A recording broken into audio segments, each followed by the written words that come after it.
my children, when I say sit down, that's what I mean. Sit down. When they was at home, I taught them at home, when you go to church, you sit down. I'm in church, that's what you do. You don't go to church to play. Before I left home, I made sure they had a meal. I didn't take them to McDonald's. I didn't give them no TV dinner. I cooked them meals. When I know I'm going to be gone all day, I cook them a hot meal. My kids today won't eat a TV dinner. They want a hot meal. What are we teaching our kids? Are we teaching them how when we go to the store? A lot of times I see kids in the store and I be saying, ooh, just let me get them. Just let me get them. Because I told my wife go in. Hey, I ain't got to put a little money to ask for nothing. You better not cry. Because I cut you up right there. And I didn't play with them. You got to be stern with these kids.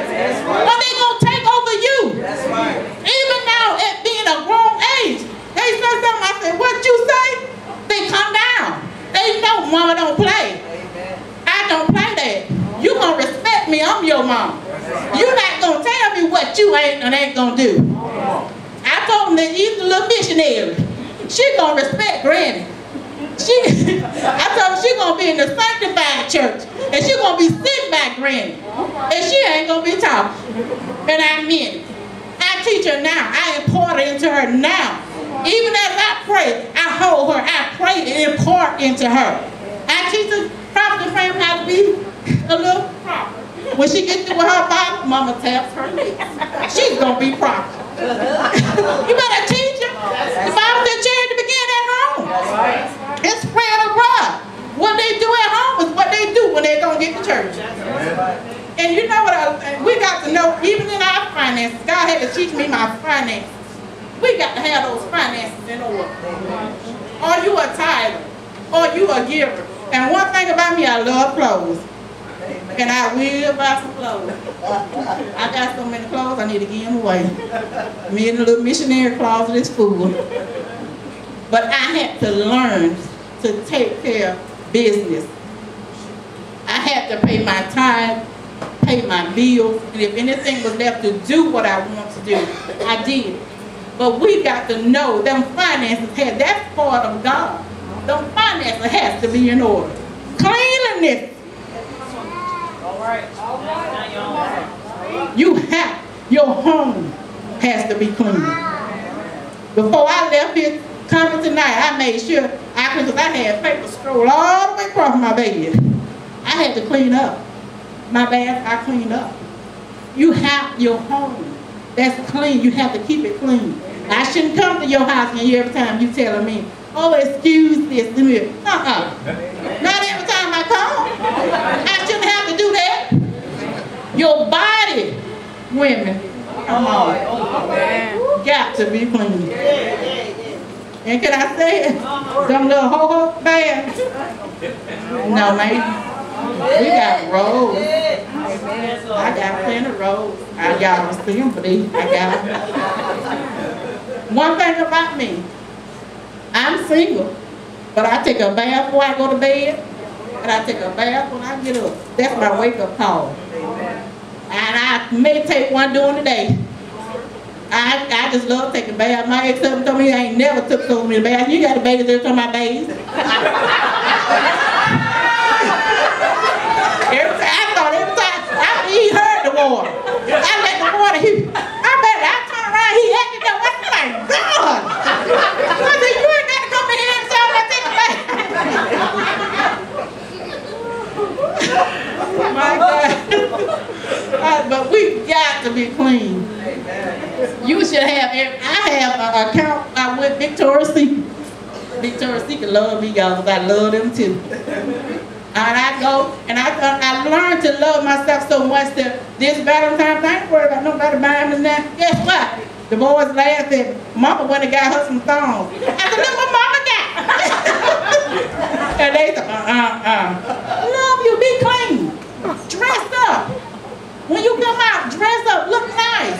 Put on you some decent clothes. Let me tell you something, bells out there have sales all the time. Go there. Get you something on the sale rack. It ain't nothing about the sale rack. I love the sale rack. But we got to be clean. Your body deodorant. All that stuff should be laid out. You shouldn't forget anything. But the thing is, we need to get up in time to get it done. God had to teach me about being so slow. That's why he didn't give me no girl. Until now, because I was slow. He said, I ain't going to give it to him. I'm going to give these 2 boys. He said, she going to be slow. He said, I'm going to give some good hair. She going to be slow. He said, yeah, some pretty skin, because she going to be slow. I'm going to have to teach that stuff. He did. I would get up in the morning time to take the door, and I get in the bathroom, I don't know what I do. My time goes. And I always was late. I had to learn. Then he gave me my baby. We be on time, y'all. We be on time. But we have to learn to be clean. Yes. To be clean. Clean, holy. Cleanliness is next to holiness. And another thing that a lot of people that I don't hear a lot is about generational curses. We don't deal with that. And I had to realize, God, what is it in my family history that was done that affected me? And I said that, you know, my mom and my dad married and divorced, married and divorced. I said, I don't want that. And I don't want that to go down to my kids. I'm going to stop it here. I'm not going to have in and out married here. You're divorced. When me and my husband divorced, he married the next week. Just jumping in, I said, you need to be delivered. And still need to be delivered. And another thing we don't hear much about is masturbation. I ain't telling you nothing that I haven't been through. That's self-abuse. The Bible don't speak of it, but it speaks of self-abuse. That's self-abuse. And that's not God. And I went to a class and they talking about, well, it's safe. Yeah, it's safe, but it ain't godly. And them little toys ain't either. They're not. They're not God. I had a man out when I was working for the cable company. He was telling me about his sister. And he said his sister's husband died. And she got her one of them little toys. Went out and got where she didn't. She went and got another. And he said, don't go get no toys. I said, don't worry. I said, I don't want no toys. And he begged me. I said, I'm not going to do it. No, that's not godly.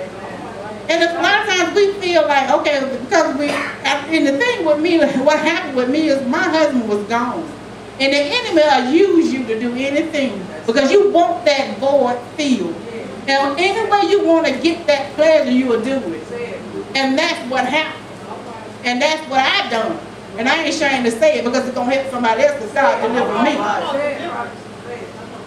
And he's going to keep it. He'll use anything on that television. That's me. I took all those stations off my television because he'll use it on the television. I look at ID investigator. I'm going to be an investigator because I look at it enough. I tell y'all how to snap, crackle, and pop. I sure will. That's what I look at.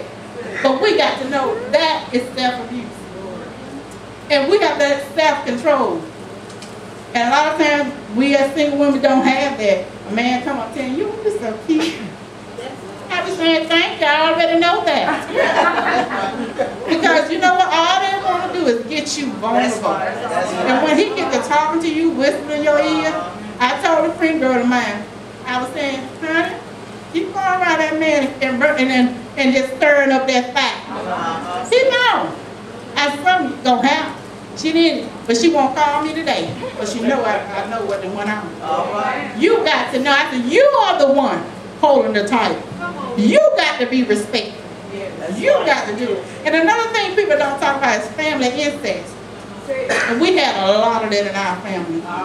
People won't talk about it. Even to this day, my parents, they won't say a word about it. But it's there. It's there. It's happening. You have to watch your kids. Pray over your kids. And it's just very, I told me I didn't want everybody watching my baby. I pray over her. You know, you just can't trust anyone these days. You got to know. We're going to talk about these relationships. Are your relationships, these single women, are your relationships pleasing unto God? We got to watch who we connect with. And you know what? And when we want something, we ask God. I told God, I said, I want me I didn't care then for bright-skinned men. It was just something about me and them bright-skinned men. Just didn't get it. I said, I want me a tall, bald-headed, because my husband had more hair products than I did. I said, I want me a tall, dark-skinned, bald-headed man that I can look up to. I biceps. I want them with the triceps and the biceps. And I met a guy through his brother, and he brought him. He was bright. I said, I don't want you. He said, I don't want you because you dark. So he told his brother he didn't want no dark skin. I ended up with him. He kept on. I ended up with him. And mind me, this guy had too long got out of prison for murder. And I said, well, you know, people can change. We always say that. People can change. You better know who you connect with. And he went, started, and I never experienced drugs. The devil ain't gonna never let us experience anything that we ain't gonna just be born with through. He know we ain't weak in the drug area, because I never did drugs. I never tried marijuana, that thing, but I was weak in. I was weak with the men. I had to be delivered.